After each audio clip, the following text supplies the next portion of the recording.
Gracias por continuar con nosotros. Estamos conversando sobre la Ley de Acceso a la Información Pública y la creación del instituto, cómo ha sido todo ese proceso.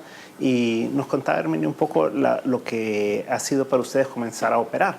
¿Y por qué han tenido tantos problemas? O sea, no han tenido presupuesto durante 7 meses, nos decía. Sí. No han recibido salarios, no han recibido ningún tipo de apoyo presupuestario para poder trabajar. Y nos mencionaba entonces que la cooperación internacional y algunas otras instituciones le están apoyando a ustedes con diferentes recursos. Pero, ¿por qué ha sido eso? ¿Por qué ha sido tan complicado poder obtener un presupuesto y poder obtener el apoyo de algo que debería de ser clarísimo por ley? ¿Verdad? Que en la medida que los diputados crearon la ley, debieron de haber creado también el presupuesto para que operaran. ¿Por qué ha sido tanto el problema? Nosotros no tenemos la certeza, pero consideramos que se debe a la burocracia misma con la que opera el Estado, ¿verdad? Lamentablemente esto ha sido así a lo largo quizá de la historia de El Salvador, y venir a cambiar eso de un plumazo no es fácil, y nosotros lo hemos experimentado. Para lograr hacerse efectivo el traslado, ¿verdad? Porque ya estaba aprobado el presupuesto con el que iba a funcionar el instituto, y ya se encontraba en depósito, por así decirlo, en la subsecretaría en la Secretaría de Asuntos Estratégicos, pero todo el tema que Hacienda obliga a hacer el proceso no es fácil, ¿verdad? Hemos nosotros cumplido con todo lo que se nos ha pedido. En algún momento se llegó a decir ahí que no se habían cumplido algunos procesos, algunas fechas que se nos daba, pero sí, ¿verdad? Desde el momento que llegamos al instituto empezamos a hacer todas las gestiones necesarias para poder culminar con esto. Hasta la semana pasada todavía teníamos datos ahí de que todavía hacía falta esta firma, hace falta este otro documento, porque esta cuenta se aperturó de esta forma, pero luego dice usted, pero ¿cuál fue la asesoría también que se nos dio? Entonces sí hubo algunas personas de instituciones del Ministerio de Hacienda que nos han apoyado en todo el proceso, pero no sabemos si esto efectivamente se tarda todo el tiempo que se ha llevado, porque 7 meses consideramos es un tiempo bastante amplio y el instituto está funcionando ya.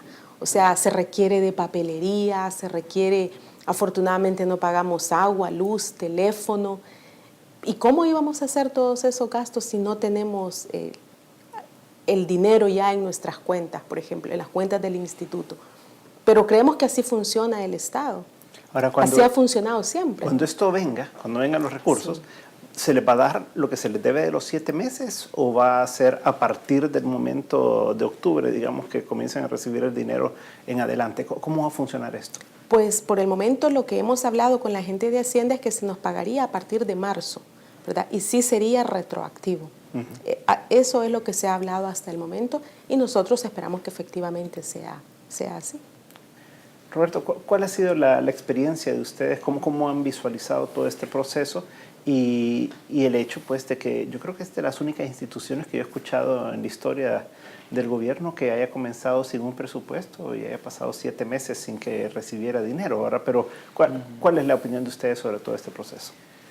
Bueno, en Funde, como parte del grupo promotor y capítulo nacional de Transparencia Internacional acá, hacemos un esfuerzo por no solo luchar contra la corrupción, sino que promover la integridad a todo nivel. Bajo ese marco es que le damos seguimiento también al trabajo que hace el Instituto de Acceso a la Información Pública a través de sus comisionados y comisionadas, y también de qué manera las instituciones del Estado cumplen la ley. Nosotros tenemos una oficina de asesoría legal anticorrupción, sus siglas son ALAC, replica la experiencia global de Transparencia Internacional en más de 73 países con esta clase de oficinas, y estamos constantemente haciendo uso de la ley en representación de muchos ciudadanos y personas y centros de pensamiento, cámaras empresariales que nos buscan para poder tramitar sus peticiones de acceso a la información.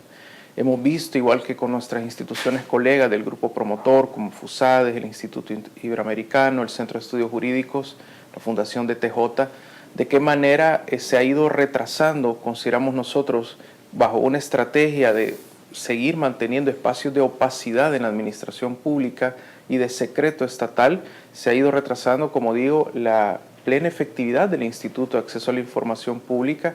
Yo comparto lo que dice la comisionada en cuanto a que ha sido la práctica en El Salvador de darle inicio a instituciones solo en el papel.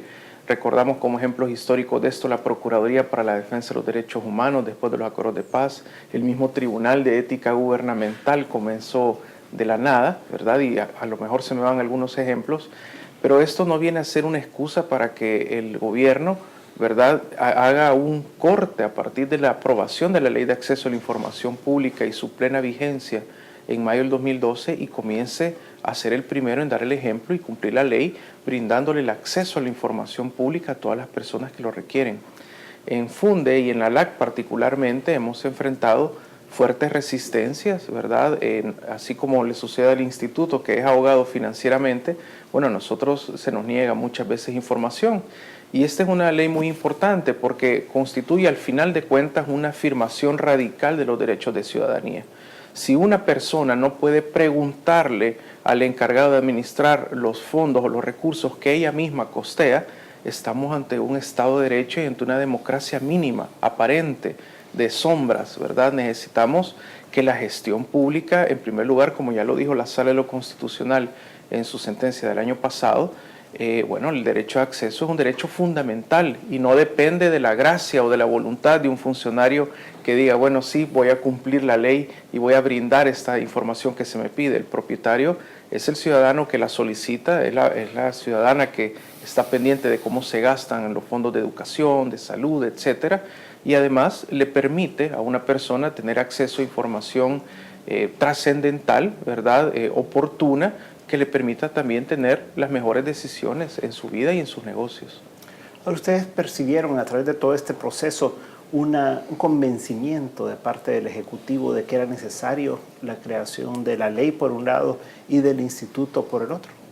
Nosotros lo que percibimos, y al menos por una conversación que yo sostuve con el ex subsecretario de Transparencia el año pasado, ¿verdad?, una voluntad de dilatar la efectividad del Instituto de Acceso a Información Pública hasta donde fuera posible, ¿verdad? Y en segundo lugar, sí, hacer esfuerzos mínimos, lo que nosotros le hemos llamado garantizar una institucionalidad mínima para dar el acceso a la información pública, o más bien para permitir que ésta sea solicitada. No podemos negar que existen, ¿verdad?, más de 70 oficinas de información y respuesta o unidades de acceso a la información pública.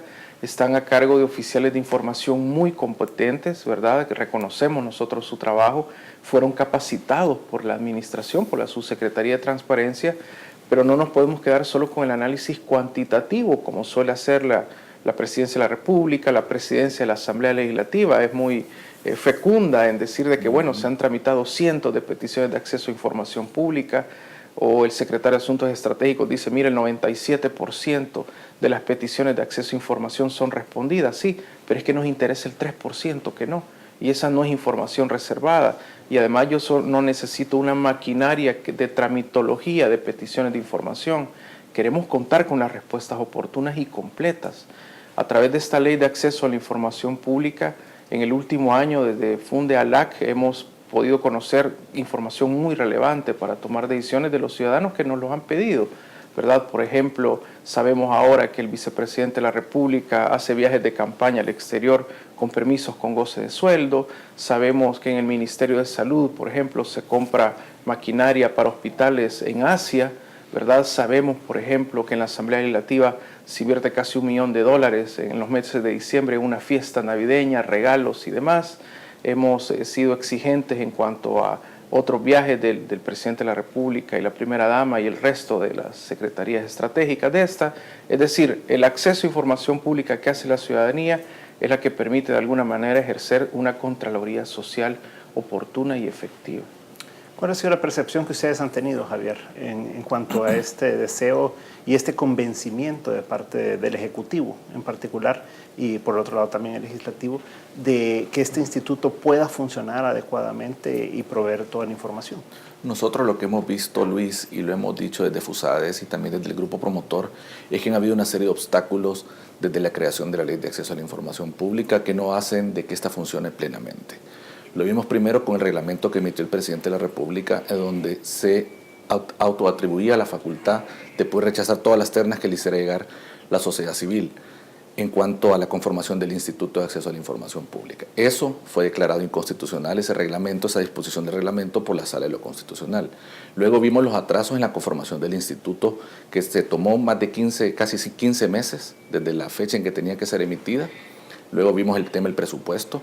Desde el principio nosotros, desde el grupo promotor, expresamos de que la ley es bien clara en cuanto a que el instituto debe tener su propia partida presupuestaria para resguardar la autonomía que debe tener esta autoridad. Pero ¿qué pasó? Cuando vimos el presupuesto que todavía no se les ha otorgado, esa partida se le estaba asignando a la Secretaría de Asuntos Estratégicos. Y nosotros expresamos, miren, eso no es así, la ley dice que tienen que tener su propia partida. Y nos decían la excusa de que no, porque no se había conformado el instituto. Le decíamos, no se ha conformado por una omisión del Ejecutivo. Pero en la ley ya se creó el Instituto de Acceso a la Información Pública y tenía que estar creada la partida presupuestaria. Entonces, esos son de los problemas que se van dando y se van viendo a la fecha. ¿Y cómo va a quedar eso?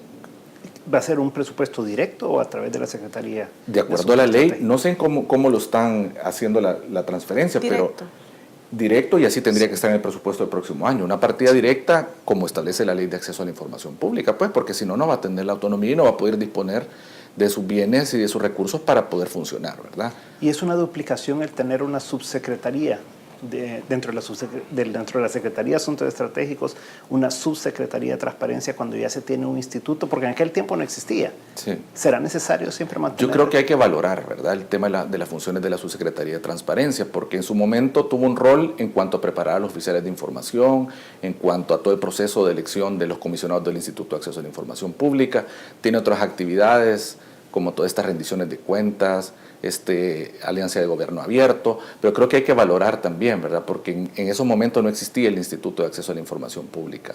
Y cuando ya estaba la ley funcionando y el instituto no había sido conformado por los distintos atrasos que existieron, prácticamente eso nos decía, miren, lo que mencionaba Roberto, de que se está dando toda la información, el 97% de la información se da, pero nadie valoraba cuál era la calidad de esa información. Entonces casi que se nos quería hacer pensar como que no era tan necesario el instituto, porque ya estaba una subsecretaría apoyando y que todo estaba funcionando. Pero cuando vemos los temas sensibles, como algunos casos, como lo que está pasando ahorita, por ejemplo, con la Asamblea Legislativa, ya vemos las resistencias que existen, ¿verdad? Que no es tan así de que la información está disponible al público como debería ser y como lo establece la ley. Entonces, porque acá es importante destacar, Luis, la Ley de Acceso a la Información Pública está regida por el principio de máxima publicidad. Es decir, todo es público salvo lo que está exceptuado. Y cuando hay excepciones, tomando en cuenta la característica que tiene de derecho fundamental, cualquier interpretación para limitar ese derecho tiene que ser de carácter restrictivo y tiene que valorarse de forma individual para cada caso en particular.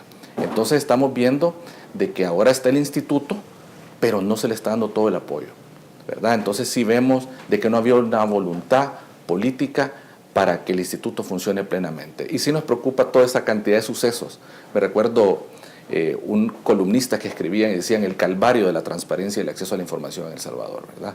Tenemos una buena ley, sabíamos que iba a ser difícil tener la ley, pero ahora vemos que es más difícil aún la implementación de la ley de acceso a la información. Bueno, vamos a un corte comercial, pero la vuelta termina. Cuéntenos un poco cómo ha sido ya la ejecución, ¿verdad? O sea, qué tipo de casos son los que han visto, cómo ha sido el comportamiento y también el caso más emblemático, tal vez diría yo, es lo último que ha estado ocurriendo en el país. En un momento volvemos con 361 grados.